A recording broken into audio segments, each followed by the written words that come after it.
And so, but I want to get into, but I got something I want to talk about.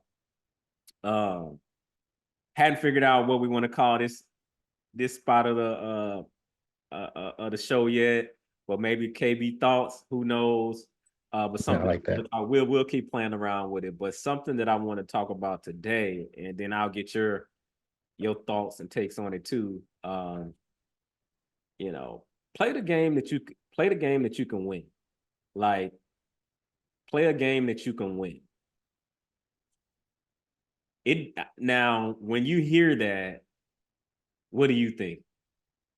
It's funny. I just watched the clip last night. You remember I believe his name is Mark Jackson. He used to be coach for the Warriors. Yeah. And he was just telling a story. He said, "An old man told me one time." He said, "Yes, I am scared of sharks, but only when I'm in water.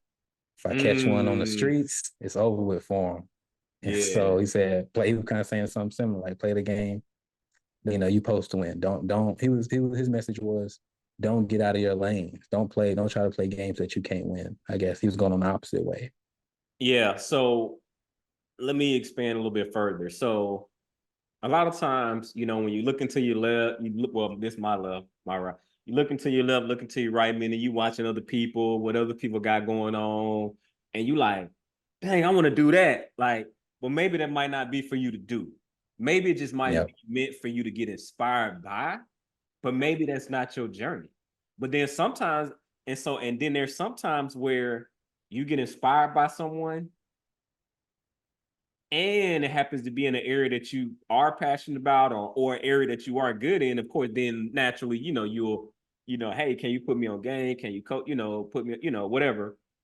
Or there's a scenario where you see something, you have an interest in it, a person inspires you, go down that path, but then you still walking your path. But the net of it all, of what I'm saying is make sure when you wake up every single day, you playing the game to win. Like you playing a game that you can win, not choosing easy. That's not what I'm saying. What I'm saying is if you see someone doing something awesome and they are a phenomenal Olympic swimmer, and you like, I'm gonna be an Olympic swimmer. No, you're not. No, you're not. Stop it. You can go swim for Yeah. fun, but like that's not your thing. So like Nope. and it's okay. Like you can be inspired by, you can have fun, you all that, and it could just be a way you work out, but that's not your thing. And like be confident in that thing. And so like that's my thing, like, cause you can find yourself in corporate America, like trying to fit yourself a square peg in a round hole, like trying to make adjustments based on feedback you get and what people want you to do and how they want you to do it, and you just never feeling it. It's just because it's not what you do, it's not leveraging your strengths, is not who you are. And then yeah, there's a balance of you need to level up, you need to get better. There's some area things that you need to work on, but then or again, are you in the game that you want to be playing? And and is it playing to your strengths and your capabilities? Because you got to also take that into consideration. Like, what is my gifts? What is my natural inclinations? How do I use what I'm naturally wired to do uh, and infuse that into what I'm doing? And I need to maybe develop some tools and skills along the way, but I'm not making sure I'm doing something that I want to do and then keep moving forward, and not me picking something that someone else told me to do or something else. I have no business doing that, but I'm just doing it because I looked around and then I'm like, and I got influenced to do it, but I'm not even playing a game that I can win. And it's because I Right. shouldn't be playing that particular game. Let me make it real. Y'all don't get mad at me because I just said swimming. Maybe that don't resonate. I know we may have some folks that enjoy sports, so we'll keep it along them lines. MJ, basketball, then he went to baseball. I get it. Some things, I guess from my understanding the storyline of something he wanted to do it, maybe something interacting with his dad, kind of like whatever, and he went to explore it, wanted to challenge himself, whatever. But that ain't your thing, bro. Like that ain't your thing. Let's go back to basketball. Then he came back and he was Yeah. killing again. So that's my point. are you playing a game that you can win? Right. What are your thoughts? You know, so and keeping on the basketball topic, it reminds me of Shaq. He feel like he's always telling the story of, you know, when he first started playing basketball, like in maybe middle school, high school, whatever. Even he might not have been 7'1" in middle school, but he was close to it, 6'8", 6'7", six something. But he was towering over the other kids. But he said that when he grew up watching Michael Jordan and players of that ilk that was doing jump shots, doing fadeaways, and he said that he tried to imitate that. So imagine Yeah. Shaq, a little slimmer, but imagine him as a kid trying to do a shimmy fade. And he said his pops smacked him up after the game, said, "Son, what is you doing?" Not even after the game. He said during timeout, he stepped on the court, said, "Come on now, dunk on them." And he said that he got so angry at his pops that he started trying to tear the rim down. And so I'm not telling y'all to go out and to get answers, and that might not be the way, but his dad was right in that when Shaq wants to tear down the rim, there's very few people that can deny him that. But when Shaq decides he wants to do a turnaround fadeaway, I could stop him from doing that. You know what I'm saying? Yeah. Yeah. So yeah, man, that's real. And I think that's a nice way to kind of sum up. He hit it with the Ivy League, but made it understandable. So yeah, okay. Yeah, I like that a lot. Yeah, yeah. So I think that's a good way to sum it up. But yeah, the net of it, man, play to your strengths. Like play to your strengths and then go somewhere where you celebrate it and not tolerate it. Because you might be trying to like do fadeaways and that ain't a part of your game at all. And you just keep trying to force yourself to do that based on feedback you're getting, and you're not in tune with who you are, and you just keep listening to that particular feedback. Like, so you got to understand who you're getting the feedback from and what place are they coming from. And they might mean well, but like you need to know enough about yourself to know if this is the feedback for you. Right. All right, bet. All right, so let's move on to an interesting segment. Let me gear up this screen share. We'll do a little bit of screen sharing here, and a second here. See if I can pull it up. There we go. All right, and make sure it's pulling up too. Mm-hmm. All right, so all right, getting ready to share.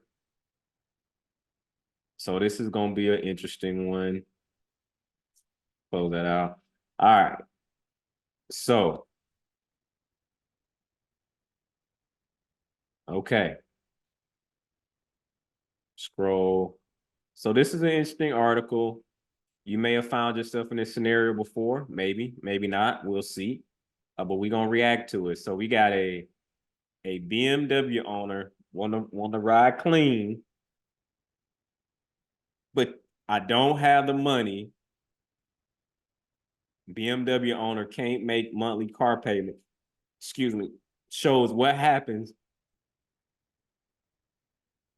whenever you can't make the payments, and they say it's not a repo. All right, so this was a video. I'm reading an article, but it was a video.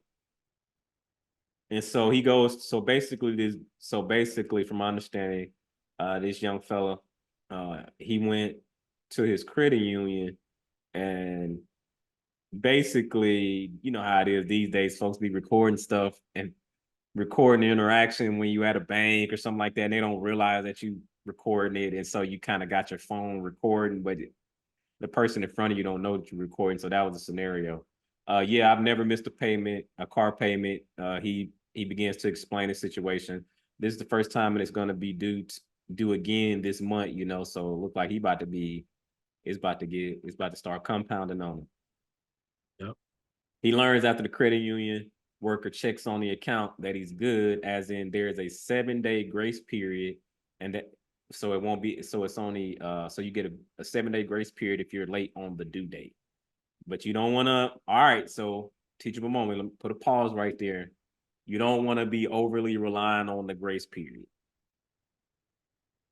You're gonna mess around and mess up your credit, getting into that habit if you don't pay it on actually ahead of the due date if you happen to have a credit, if you happen to have a car note. Let me say it that way. All right, so that's one lesson there. So, all right, so he got a $578 car payment, and he grapples with the possibility of borrowing money from his mom to cover the payment. Oh man, if you got to start borrowing, you borrow money for the car. Now you need to borrow. You need to borrow money to pay on a borrowed financed car. Uh, you know where this is about to head. This is not gonna be pretty. All At right. all. So, according to December 23 article from Yahoo Finance notes that vehicle repossessions are up by more than 20%. Lenders seem to be going after non-payers with unexpected gusto. Interesting. Offering incentives for repossessions and hinting that some are using bounties. Dang. You go to the restaurant, you thinking you good, you come out, you know how you like, I think I parked over there. Come on. And then you start walking around the parking lot like, man, what? It's gone, buddy. They caught you slipping. That's what happened. Yeah. So it happens to the best of us. Once you default, lenders in many states can repossess your vehicle at any time without notice and come onto your property and take it. Most lenders want your money, not your car, and won't normally repossess it after one missed payment. Usually it's from understand. Usually it's like 90 days. So three missed payments. They about to issue that alert. You know what I'm saying? So the time would come when you have what you want. Don't try and live. So one of the feedbacks is return it. More than likely, the bank, they're not going to return it because they just want the payments. And you out of the period to where you could have returned it, was usually within that 30 days when you first purchased it. This is just people giving feedback. My cousin returned her minivan a few years ago, and she still had to pay $6,000, and it ruined her credit. Well, you should probably sell it. Someone else offered, anyone saying return the car is Delulu. You can't just return it. You can sell it back, but you will be at a loss. That's a fact. Yeah. Fact. Because that means you're going to trade it in, and so meaning they're not even going to give you the private cost of the retail. You're not getting retail. You're going to get trade-in value. Kelly Blue Book, check it out. It's many other resources. This is the practical segment, right? So when you want to know what your car is worth, go to kellybluebook.com. It'll pop up in your Google, and then you just put in your car details. It might not be to the exact dollar amount, but it gives you a roundabout ballpark, so you're not going in blind. You know what you can sell it private. You know what it will look like trade in, and then you also will know what it look like depending on whether it's excellent, good condition, somewhat good, bad condition, and and you fill that out, and you get a good idea of what your car is worth. You don't got to pay nobody. It's really not rocket science. It's really not rocket science again. So you got Buddy. I'm gonna stop sharing. So you got Buddy. Basically, he got BMW. He goes to the bank, about to borrow money from his mama, considering to make payments that he can't afford. What are your thoughts on this? That's, I guess, what the old folks used to say, robbing Peter to pay Paul. I don't know what he's gonna do, but I want to address one question the viewers might have. I can hear them already, like, because I would have the same question too, like, well, why can't he just return the car? That seems like the responsible thing to do. I can't pay for it no more. And I had to learn, well, actually, I had to learn this. I never experienced this. But from what I understand, correct me if I'm wrong, I believe it's called whenever you are in this situation and you try to bring the car back to the debtor, whoever gave you the loan, the dealership, the bank, whoever. Yeah. I believe it's called a voluntary repossession. Repossession. Now that sounds all cool, but it still got that word repossession on it, and that's gonna still show up on your credit report as if they came and snatched out your yard. And so if you find yourself in a situation, do not try to be the nice guy. Do not call. Not like KB said. If it's within that 20, if it's within a month or 2 months or 3 months, even within of you purchasing the car, you might be able to work out something like, hey, can we? I changed my mind. Please take this thing back. And I might be able to work something out that way. But if it's past that period, do not just go give them keys back and voluntarily repossess yourself into bad, horrible credit. Sell it. Okay. Okay. Okay. Now, in terms of what are your thoughts on financing a car that you can't afford? Like what are your thoughts on that? Man, Based it's on your just experience. man, it's easy. I'll be like, why would you do that? But I see why people do it because it's very tempting. They make it so. First of all, they make it just sound so normal, like you're just supposed to do that. I remember when, because I got into a wreck recently. It was my fault, but I got into a wreck and I had a cash car, very cheap. The very first car I owned, it was about 2 grand, worth 2 grand, maybe 2,300. Bought it cash because I needed it for my job. So I rode around. We called it Peanut. It was an orange Chevy Aveo, 2008. So if you see me riding around Philly, you see the '08 Chevy Aveo, and you was thinking they still made those? Yeah. I guess so. And that was me riding it. No AC, no nothing. Just getting from Ooh. point A to point B, man, making it happen. But I Man, wrecked you it. ain't A tell long me it had story. no AC. Wow. I got lucky though, because it was the winter. Now the summer was coming up. I often had to invest and fix all that, but I guess I got lucky. But yeah, long story short, like I said, totaled it. And if you've if you've been following over a couple of our episodes, you'll hear us talk about emergency funds and things like that. That's when my emergency fund came into play, and I was able to just go to the Toyota dealership because I had rode around in that car and certain problems would pop up, which is Yeah. to be expected with a $2,000 cash car. Right. But I told myself, eventually when I want to replace myself into something. Here's where it gets tricky, and here's where people can upsell themselves like I deserve, oh, I deserve. I Facts. didn't deserve nothing. I had just wrecked my car. I was happy to be alive and nobody hurt. I didn't deserve nothing. I just know I deserve, all I deserved was some transportation to get to work. That's all I deserved. All I deserved was what my own money could buy, not what I could borrow. And so Mm. I went to the Toyota dealership, and it's such a different. I mean, I don't really go car shopping like that. Like I said, this is only my second car, but it was such a different feeling to just have the cash and just say, look, we're not doing all that because they're gonna try to talk you into it, regardless of what you say. Hey, I looked on the website, I picked this model E, whatever. I want that one. Okay, yeah. But you and your lady will look so nice in this one, and this one got the heated seats. Now I'm like, I didn't ask you all that. Like, Yeah. finna walk out and go to the dealership across the road, but man, it can happen. Like I said, even for me though, when I was online looking at stuff, I was like, okay, first of all, it's hard to drop that much money at one time, Yeah. regardless of even if you quote unquote got it like that. I don't know. I can't speak from that perspective, but I know from my perspective, even though I had the money saved up and I could do it, I still was trying to rationalize like, okay, well, if I put down five, because the car was about like 10 grand. I said, okay, if I put down five, finance the rest, my lady had to smack me in the back of the head, like, why would you finance if you have the cash to put down? And I was like, you know what? You're right. But it's very tempting because it hurts dropping that money. So I get it, but what you have to pay your dues up front because now I'm able to just still ride around in a cash car. And the only thing I gotta pay is insurance. And I didn't even on this latest insurance, I didn't pay it up 6 months in advance. So now I don't gotta worry about that till like October. But y'all, please start getting in the habit of paying things up front. Stop all this afterpay business because you end up never paying Facts.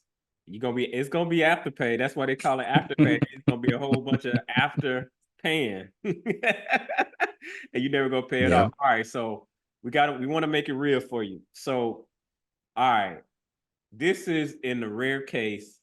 Well, I won't say rare. Let me take the rare out. If you're like, look, I cannot pay full cash for my car. I hear you.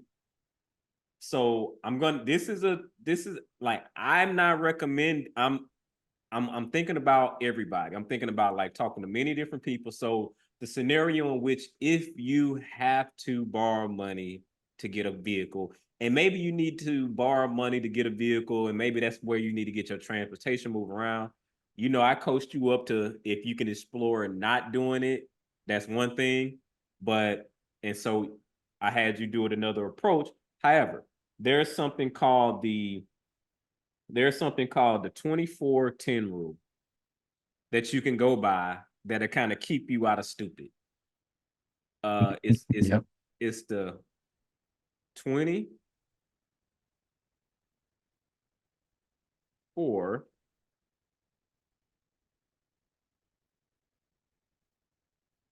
10 rule. And you can go on Investopedia, you'll find it. You know, I always tell y'all be smart, do your research. Let me close that out. All right, 24-10 rule. All right, what does that mean? This is gonna help you stay out of stupid. 1, 20% down payment. Yep. I like that. Down payment. Down payment. Can I shift this up? Let me see. Ah, crap. How do I go back? 2. 2 is 4 years. Terms. We're not paying on no car for no 7, 8 years. That's not happening. Don't do that. Don't do that to yourself. We're not doing that. And 3. Put a 3 here. And I'm gonna give myself some more space. So I'm gonna point up here. 3. 3. Guess what 3 is? 10%. 10% of your salary. Mm. Yeah, that's gonna keep you out of dum-dum land. Of your salary. Like that. 10% of your salary on transportation cost. No more than 10% of your salary on transportation costs. So that will keep you out of stupid land.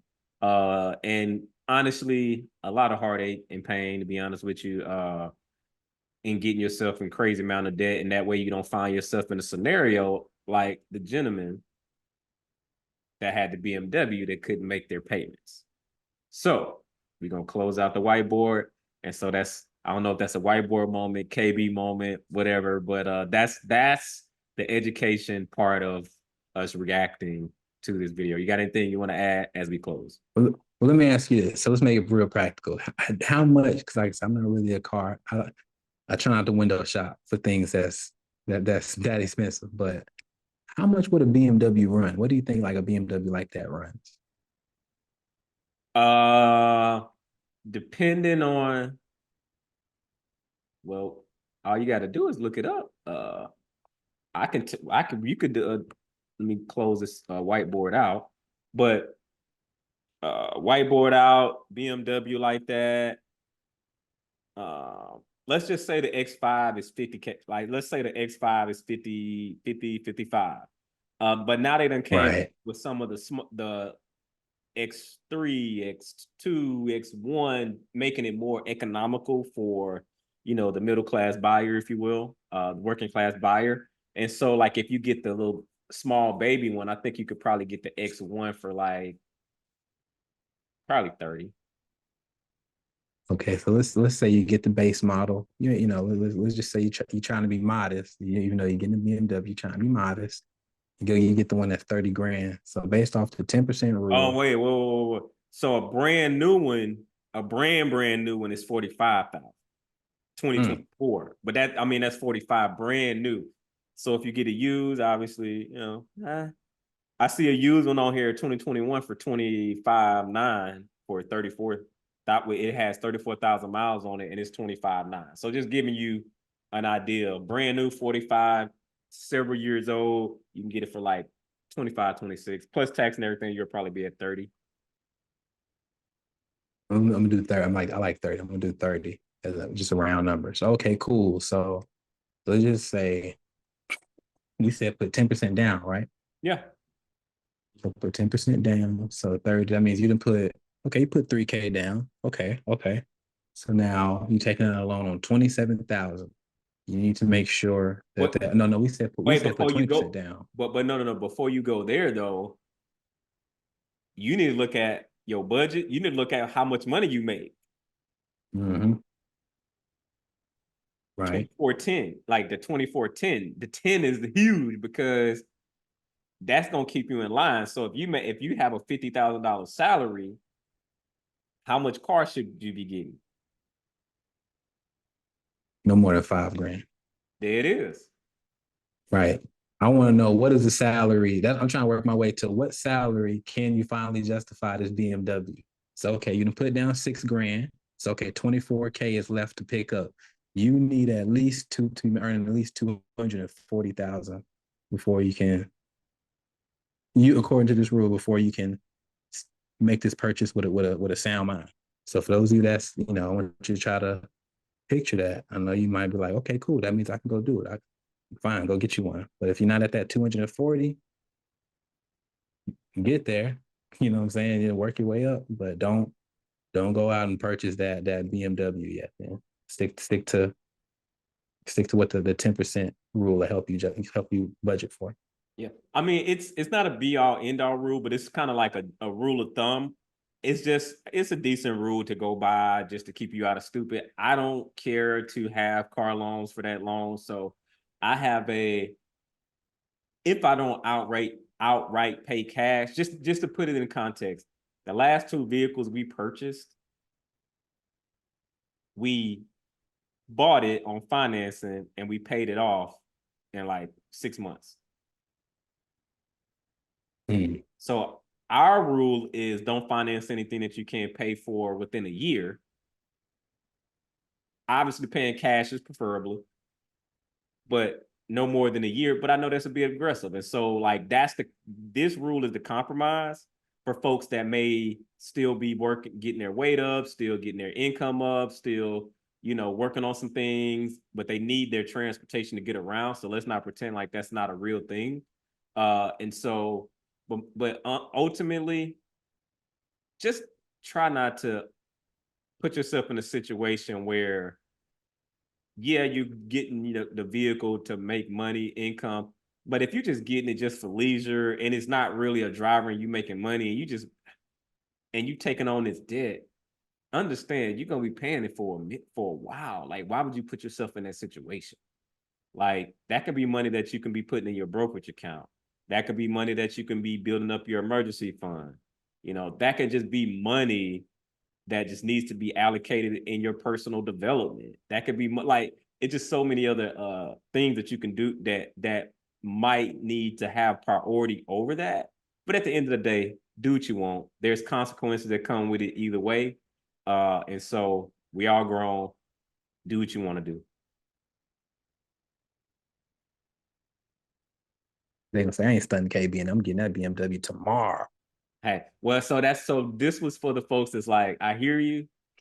But all I'm saying is consider the rule, the general rule of thumb, that 2410 while you making that purchase. Do what you want to do. All right, cool. All right, so I think we beat that one up pretty good, pretty common sense, but I know to your point, it's not about common sense. It gets crazy emotional when you going on your car purchase. So, hey, if y'all rocking with us, hey, we ain't about that life. uh Really more on that debt-free lifestyle, more, because debt-free is definitely the new flex. It gives you a lot of flexibility, peace of mind, things of that nature, which is not logical. People try to tell you that finances, it has to be all about the numbers to a point. And so it's personal finances. You have to figure out what your personal philosophy is going to be around money and be okay with that. I might approach it in a certain way. You might want to do it a different way. My biggest thing is know what your options are. Then at that point, you have to live with the consequences. It's your life. Nobody has to live it. And so do you. Facts.